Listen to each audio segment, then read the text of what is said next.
Hi, everybody. Craig from UR Compton Comp Travel here. I have a very special guest. If you are in the casino industry, you've probably heard of him. If you're just a player, you may have not. But we're gonna walk through Stephen Crystal's background today. It is fascinating. We're gonna learn a lot about just the development of the casino industry in the U.S. and just a lot of cool things that go on behind the scenes. So I'm very excited to talk to you today. Stephen Crystal, founder and owner of SCCG Management. There's a lot that goes into that. So we're going to get into that. Stephen, thank you so much for being here. Yeah, Craig, great to be here. And, you do amazing work with players and educating them about offers and the industry. So I'm happy to be part of your program and to get to know you a little bit too.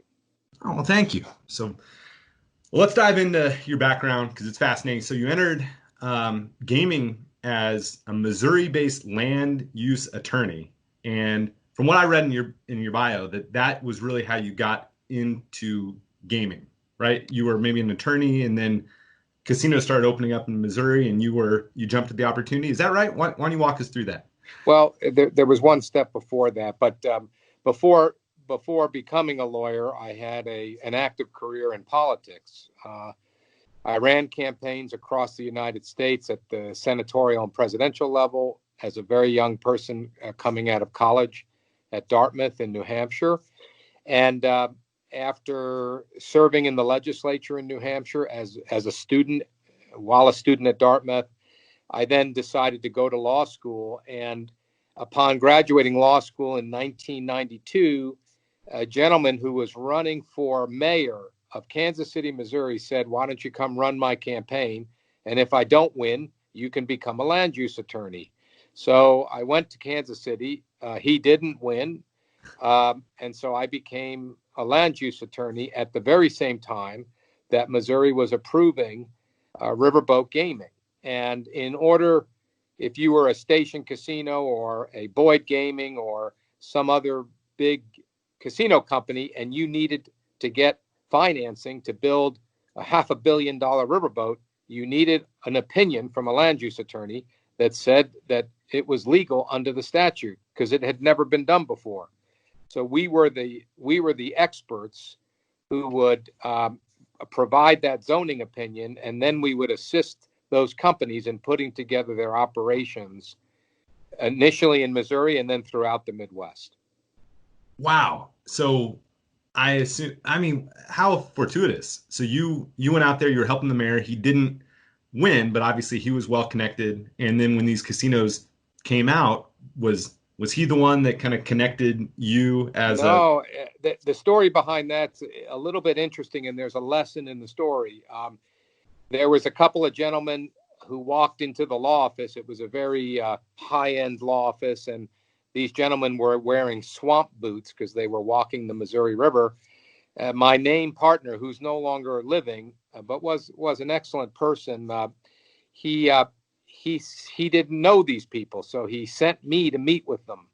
And they were so offended that the name partner wouldn't meet with them that they invited me back to their hotel room the next day, where they were dressed in three-piece suits. They wore three-piece suits back then. And they said that their plane was getting fueled and they were flying me to Las Vegas to be their attorney in negotiating a $500 million casino deal. And would I please call my name partner and tell him that I would be handling the case from here on out while they listened in. And that was how I started in the gaming industry. I was in the right place at the right time, and I did not judge a book by its cover. So what I would say, those are two lessons. Be flexible and take advantage of opportunity, and do not judge a book by its cover. That's what I would say was my entry into the gaming industry. So that first deal, obviously it went well, and there were more casinos that came out to Missouri. Is that right? So from 92 to 2000, which we'll get to in a second, it sounds like you did numerous deals, and you expanded beyond Missouri. You went to other jurisdictions as well? Yes, I worked in Iowa. I worked in Mississippi. I worked in Louisiana. I worked pretty much everywhere throughout the Midwest and even in Native American country. So we worked with tribes who were looking to build some of the early tribal casinos. And so I became an expert in everything from the legalities to regulations, to the operations, to the land use issues, to the HR issues, to the gaming equipment issues. So I became an expert because the industry was experiencing the big growth it had outside of Nevada and New Jersey, which up till then were the only jurisdictions that had casinos. Now we have casinos in 44 states. Now, were you having to pass the bar in every state, or what were you personally having to do going to all these jurisdictions, or was just became the foremost expert and you didn't? I said I was among couple of handfuls of experts in the United States. I was in my late 20s and early 30s, so I was very young, and we basically, we created a lot of things that didn't exist. Like the law said that the boats had to be on the river, but it wasn't safe to be on the river. So we came up with the notion of creating a boat in the moat, which is to basically take river water and channel it miles inland, create a bath where these big facilities would sit on pontoons, these hundreds of millions of dollar facility, when it was intended to be a riverboat that cruised up and down the river. So this is how the industry evolved in the early days. Some of the early Native American casinos were in cornfields. They were in Butler buildings or in tents. And now some of them are multi-billion-dollar facilities. So it's the early days were like the Wild West, is what we like to say. And when these I imagine when these first riverboats or first Indian casinos were opening up, there really wasn't a way to forecast how well would a tent in Iowa do. I mean, were you guys always like blown away by how successful it was? Were there any disappointments and like, gosh, we thought it would do a lot better? Like, in the early days, the demand exceeded the supply. So if you built it, they would come. That was the early days. Now, like most mature industries, it's much more competitive, which is why people like yourself and companies like yours exist. It's a competitive environment. There's more direct competition in terms of overlapping jurisdictions. So people need to come with their best offering, their best offers to the customers, their best amenities. But in the early days, it was a function of just getting it open, and people would line up to go into the tent and pull a slot machine. This was the early days. Now you have to provide a whole package to get people in the door.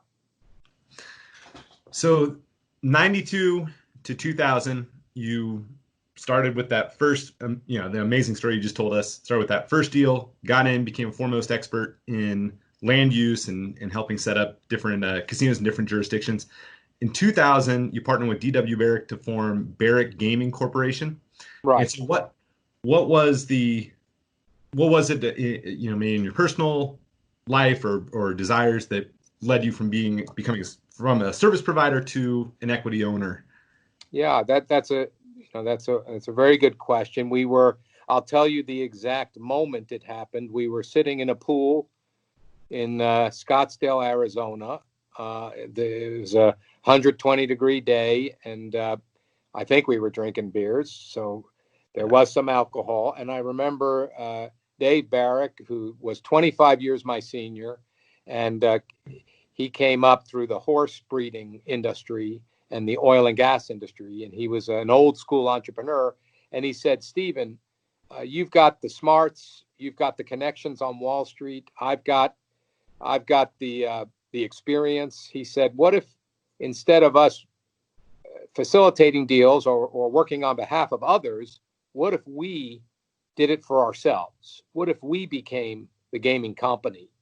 And with that began Barrick Gaming. We put a few bucks into the pot, and we started on a process every week of going on the road looking for casinos to acquire, mostly in Nevada. And we spent 2 years, every week for 2 years. I would leave my family and fly to Nevada.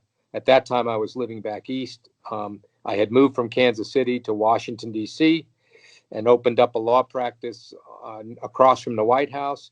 But we would fly to Nevada and look for an opportunity. And that resulted finally, right after 9/11, us buying 6 hotel casinos on Fremont Street in downtown Las Vegas. And that occurred ultimately, it took us 2 years between 2002 and 2004 to acquire not only those 6 casinos and 4,000 employees and 250,000 square feet of gaming and 2,500 hotel rooms, but also 30 acres of downtown real estate. So we became the largest landowners, fee simple landowners in downtown Las Vegas overnight. So that was our kind of crowning achievement, taking everything we had learned and putting it into our own operating company, which we did. Wow. And so 6 properties, were those all owned by a single owner, or were these kind of 6 separate negotiations? What was? It was owned by a gentleman named Gaughan, who passed away recently. Jackie was a bookmaker from Omaha, Nebraska, and he left Omaha with $1 million in a suitcase, and he bought his first casino in Las Vegas, which was part of the portfolio. His first casino was the Las Vegas Club, which was recently sold to Derek Stevens, who I think you interviewed as well. We bought that casino for $25 million, and now he's finishing up $1 billion sports book themed casino on that location. That started with Jackie Gaughan, and then it passed through Barrett Gaming, and now it's with Derek Stevens. But yeah, we negotiated actually with Jackie's son, Michael Gaughan, who's a very famous operator of the South Point Casino, and previous to that owned the Coast properties, and we negotiated and signed a deal, and took 18 months for us to get licensed, and we raised a couple of $100 million on Wall Street.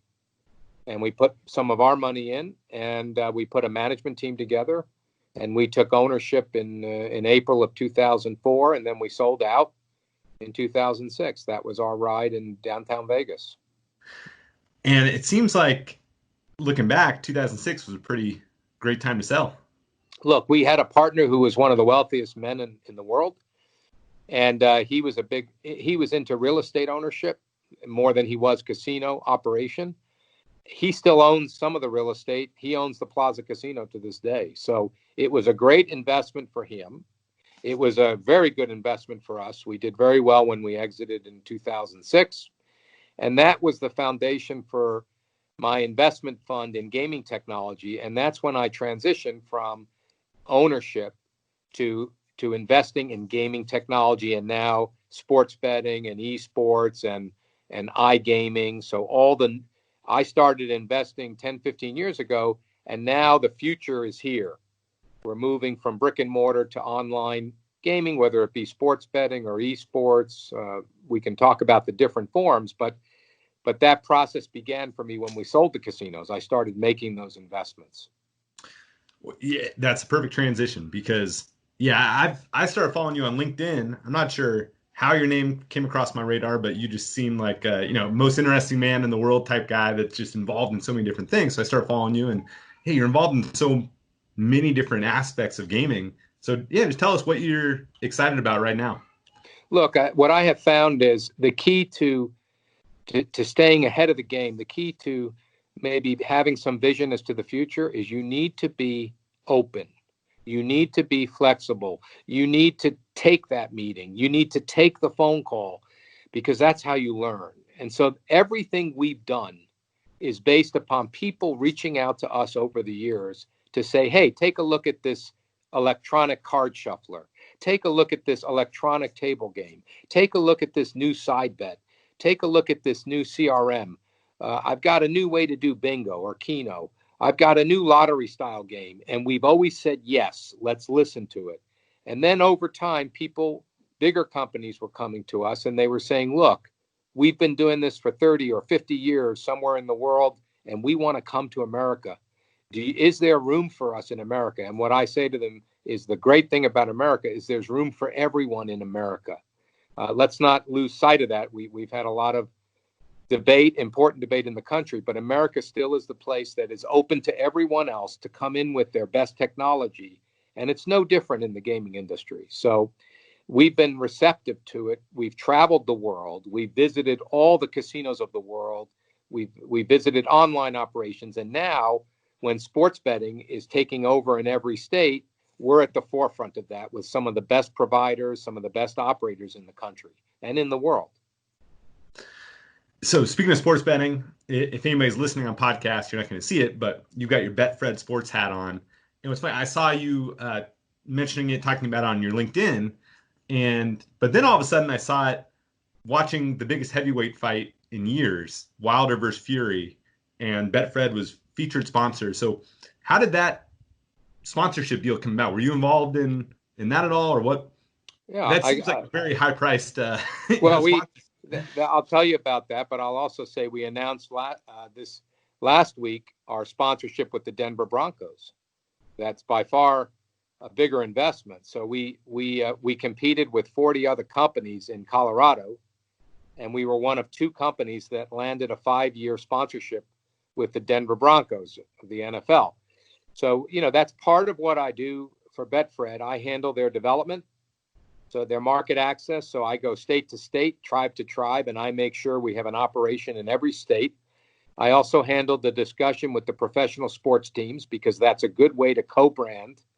And that's a way to make people know about the fact that we operate, in most cases, an online sports book. One of the advantages for Betfred is that they're into taking risk, so they give good pricing for the bettor. They give the bettor a chance to win, and this is the big thing that distinguishes Betfred, and that's why we seek out, like the Wilder Fury fight that happened at the last minute. What happened is the main sponsorship fell through.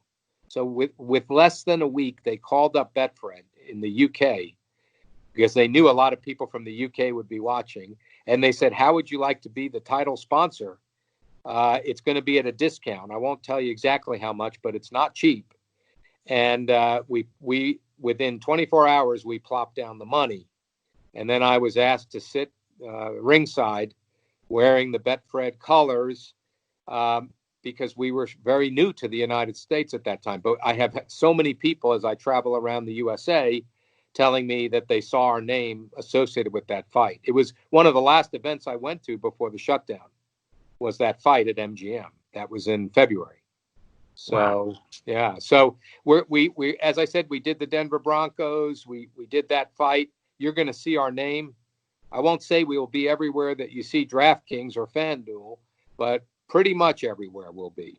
We'll be one of the top operators in America. Well, that's exciting. And you gave us a lesson earlier about don't judge a book by its cover when those guys in swamp boots came in and you talked to them and turned into, actually kind of launched in some ways your gaming career. Right. Now, for these companies that are starting up listening to your story, you have never shied away from knocking on doors or having conversations. Like what advice would you give to somebody that maybe has that side bet idea or some idea? How do they get their foot in the door? Look, my basic premise is, and I wrote about it today on LinkedIn, I talked about when I used to own a supper club, a 24/7, 365 gaming, saloon, live music, wine, tapas.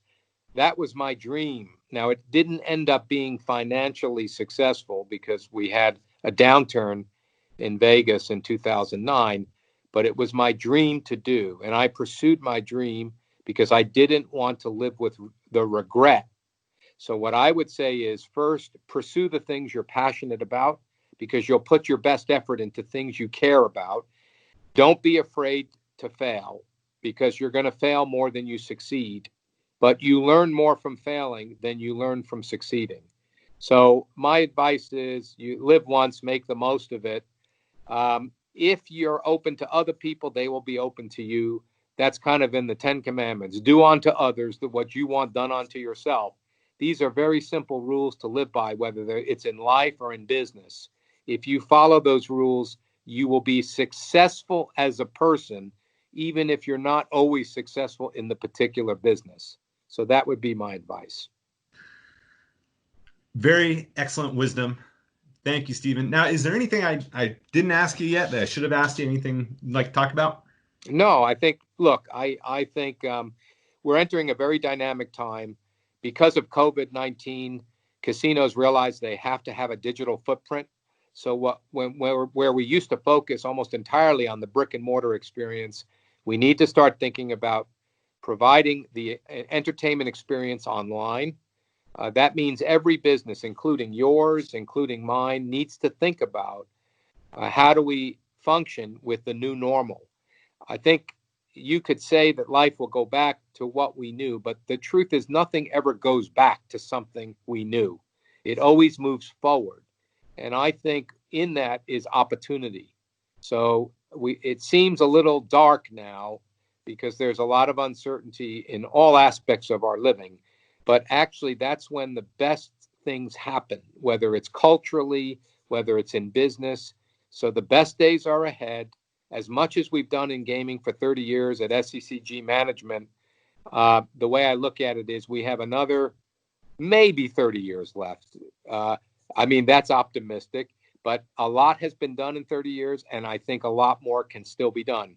So I would say stay tuned. Well, Stephen Crystal, thank you so much for your time. This was a lot of fun, very inspiring, and let's do it again sometime. That's a deal. Thank you.